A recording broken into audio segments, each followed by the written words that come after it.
आज आपण राजमा चावल करणार आहोत. त्यासाठी मी बघा पाऊशर राजमा आणला होता.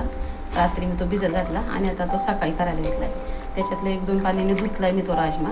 एकदम स्वच्छ पाणी घ्यायचं. पहिले सगळं पाणी काढून घ्यायचं, तर वास वेगळा येतो राजमाचा. सगळं 2 वेळा पाण्याने धुवायचा तो राजमा. आता कुकरमध्ये टाकून त्याच्यात हळद, मीठ, थोडं तमालपत्र आणि दालचिनीचे तुकडे टाकून घ्यायचे 2-3. हे सगळं त्याच्यात टाकून राजमा बुडेल त्याच्यावरती थोडंसं पाणी असं शिजायला लावायचं. 3 शिट्ट्या मोठ्या गॅसवर आणि 1 शिट्टी बारीक गॅसवर असं चांगलं बारीक शिजून घ्यायचं. बारीक गॅसवर शिजवायचा 1 शिट्टी, म्हणजे चांगला शिजतो. जेवढा चांगला शिजेल तेवढा राजमा चांगला लागतो. नाहीतर मग एकीकडं पाणी आणि एकीकडं राजमा असं होतं. आता आपण राजमासाठी लागणारा जिरा राईस करणार आहे. त्यासाठी मग बघा ह्या वाटीने 3 वाट्या मी तांदूळ घेतलेले. कणी आहे माझ्याकडे बासमतीची. खरं तर तांदूळ चालतं, पण मला कणीच आवडते. आमच्या इथं कणीच खातात. आणि मग 3 वाट्या कणी घेतलेली, ती भिजत घातली मी 10-15 मिनटं.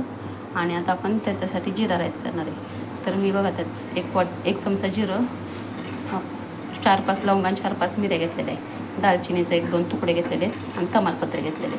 तर आता मी कुकरमध्ये हे केलं, पातेल्यात घेतलं तरी चालतं आहे. कुकरमध्ये तापायला ठेवलेलं बघा. पातेल्यात 2 चमचे तूप टाकायचं.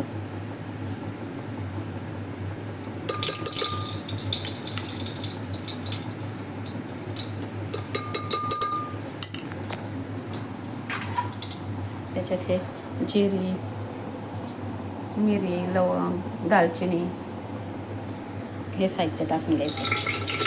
परतून घ्यायचं.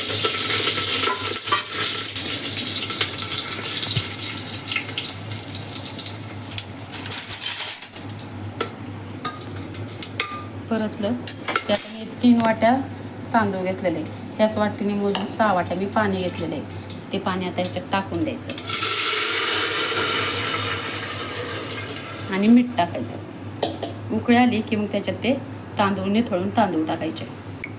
मग आता मीठ टाकलं. अंदाजाने टाका तुमच्याकडे, तुम्ही किती तांदूळ शिजायला टाकताय त्या हिशोबाने.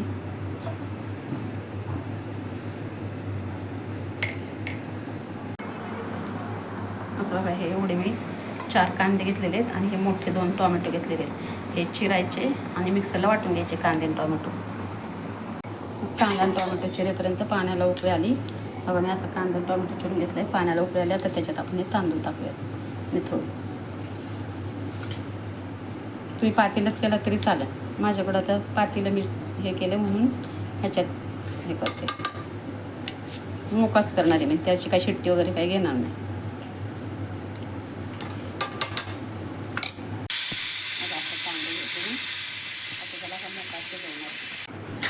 मधून फक्त त्याला हलवत राहा. आता भात होता आपल्या इथं राजमाच्या पण शिट्ट्या व्हायला लागल्यात.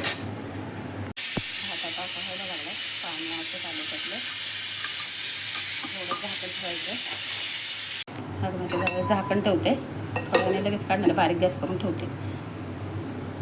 बघा भात पण आता आपण मोकळा शिजवला आहे. मोकळा झाला का आता त्याच्यातली वाफ काढून घेऊन मी आता गॅस बंद करते. ही वाफ जाऊन द्यायची, म्हणजे गिचका होणार नाही भात. वरून आता काय करते,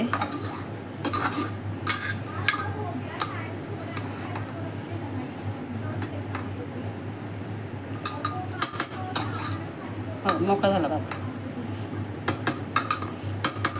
तुमच्याकडे बासमती तुकडा असेल तर ते, माझ्याकडे बासमती कमी आहे. बासमती तांदूळ, ते तांदूळ असेल ते घ्यायचे. मोकळा असं मोकळा करायचा.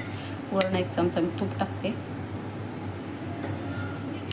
आणि कोथिंबीर टाकते.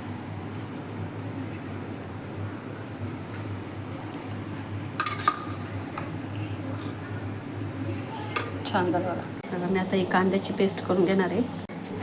कांद्याची पेस्ट करून झालेली आहे. आता मी टॉमॅटोची पेस्ट करून घेते. आता टॉमॅटोची पेस्ट करून झाली. आता मी आलं लसूण जवळजवळ मी 1 मोठी लसणाची कांडी, छोटी असेल तर 1.5 घ्या, मोठी असेल तर 1च घ्या. आणि 1.5 इंचाचं आलं घेतलेलं आहे. तर माझा पाऊशर राजमा आहे, तो भिजून जास्त आला आहे. 5-6 लोकांना आरामशीर भरतो तो. मग त्या हिशोबानेच लसूण आणि आलं घ्या. हे बघा कसा शिजलाय राजमा, एकदम मऊ शिजलाय. त्यातलं थोडंसं राजमा आपण काढून ठेवू. अगदी थोडंसं म्हणजे इतका डिशमध्ये बाजूला काढून घेऊ. तेल तापायला ठेवलंय. ते तेलात आपण कांद्याची पेस्ट टाकू. तेल थोडं जास्तच घ्या म्हणजे परत करपणार नाही मसाला. परतून द्यायचं.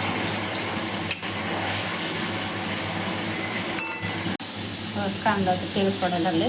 किती कांदा चिरला तर मध्यम आकाराचे 4 कांदे होते. परतून बघा किती कमी झाला. आता त्याच्यातच आलं लसूण पेस्ट टाकून देतो. मसाला चांगला परतायचा नाही तर मग काय होतं, कांद्याचा आणि टोमॅटोचा वास येतो, भाजीची टेस्टच बिघडते. जेवढा मसाला चांगला परतेल तेवढी भाजी चांगली लागते. तेल थोडं जास्तच द्यायचं आहे. हां, आता मी त्याच्यात 2 चमचे पोहे खायचे चमच्याने आपले 3 चमचे लाल तिखट, 1 चमचा कांदा लसूण मसाला, 1.5 चमचा धने पावडर आणि अर्धा चमचा जिरे पावडर हे असं एवढं टाकून ह्याच्यात टाकून परतून घेणार आहे.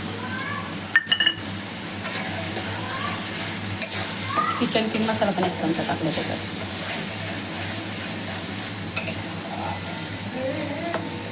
चांगलं परतून द्यायचं. परतत आलं की ही टॉमॅटोची पेस्ट टाकायची. अजून मसाला परतून द्यायचा. टॉमॅटोला अजून पाणी सुटतं तर मसाला अजून चांगला परततो म्हणजे कांद्याचा वास येणार नाही. ते असं अजून चांगलं परतून द्यायचा जोपर्यंत सुक्का होत नाही, सगळा मसाला तेल सोडत नाही तोपर्यंत परतून द्यायचा. थोडंसं मीठ टाकू वाटणार मसाल्याला. आपण राजमा शिजताना पण मीठ टाकले त्यामुळं मीठ थोडं अंदाजानेच टाका.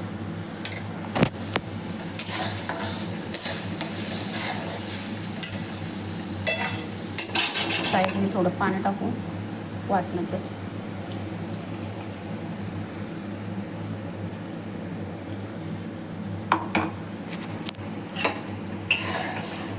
आणि झाकण ठेवून 5 मिनटं मसाला चांगला परतून देतो.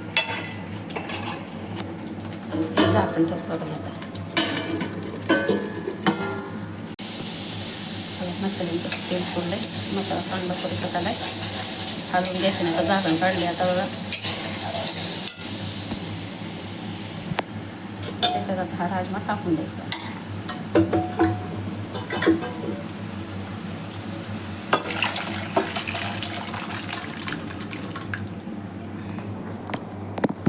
मी तुम्हाला ते मगाशी सांगितलंच नाही, डिशमध्ये थोडा राजमा घेतो असं कुस्करून घ्यायचा आणि तो त्याच्यात टाकून द्यायचा म्हणजे भाजी जरा घट्ट होते. घट्टच झाली तशी पण असं एकीकडं पाणी एकीकडं राजमा असा होत नाही. असं टाकून द्या त्याच्यात आणि मिक्स करून द्या.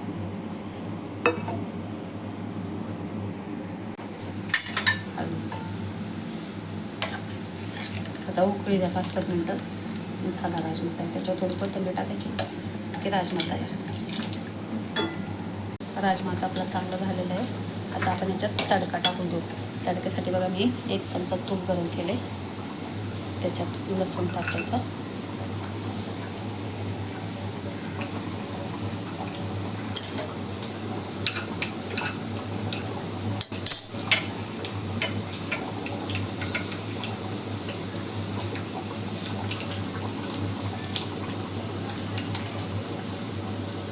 लसूण तडतडून द्यायचा आणि मग मिरच्या काप देऊन ते मिरच्या टाकायच्या. काप दिली की मिरच्या उडत नाही तर अशा तेलात उडकत अंगावर.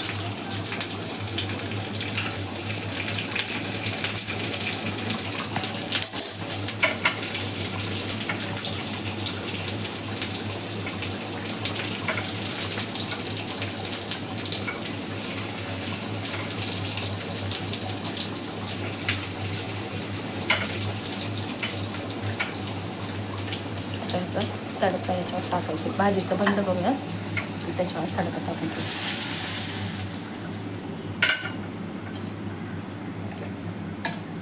मिक्स करून द्यायला. कोथिंबीर टाकायला. झाली भाजी. आता राजमा चावल. हे बघा राजमा चावल एकदा नक्की करून बघा आणि करून झाल्यावर कशी झाली ते मला नक्की सांगा.